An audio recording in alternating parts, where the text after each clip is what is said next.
మీకు life time free card కావాలా లేదా యాన్యువల్ మెయింటెనెన్స్ ఛార్జీలు కట్టే కార్డు కావాలంటే అందరూ ఫ్రీగా వచ్చేదే కావాలంటారు. మిమ్మల్ని ట్రాప్ చేయాలని బ్యాంకులు కూడా ఎక్కువగా లైఫ్ టైం ఫ్రీ క్రెడిట్ కార్డులే ఇస్తూ ఉంటాయి. మామూలు సందర్భాల్లో అయితే ఇది ఓకే, కానీ మీరు ఒక లాజిక్ ఆలోచించండి. యాన్యువల్ మెయింటెనెన్స్ ఉన్న కార్డులకు పెక్స్, ఎక్స్ట్రా బెనిఫిట్స్ చాలా ఉంటాయి. వారికి చాలా కంపెనీలతో, బ్రాండ్లతో ఎక్కువగా పార్ట్నర్షిప్ ఉంటుంది కాబట్టి మీకు డిస్కౌంట్లు, క్యాష్ బ్యాక్ లాంటివి ఎక్కువగా ఇస్తుంటారు. అందుకే ఈసారి క్రెడిట్ కార్డ్ తీసుకునేటప్పుడు యాన్యువల్ ఛార్జెస్ ఉంటాయి అంటే నో అని చెప్పకండి. దానివల్ల బెనిఫిట్స్ ఏంటో కనుక్కోండి. మీకు ఉపయోగపడకపోతే ఫ్రీగా వచ్చేదే తీసుకోండి. ఇక్కడ మీకు ఇంకొక క్లూ కూడా ఇస్తున్నా చూడండి.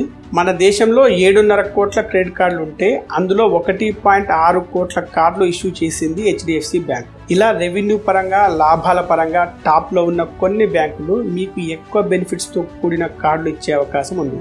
కొత్త బ్యాంకులు, చిన్న బ్యాంకులు ఇచ్చే క్రెడిట్ కార్డుల జోలికి పోకండి.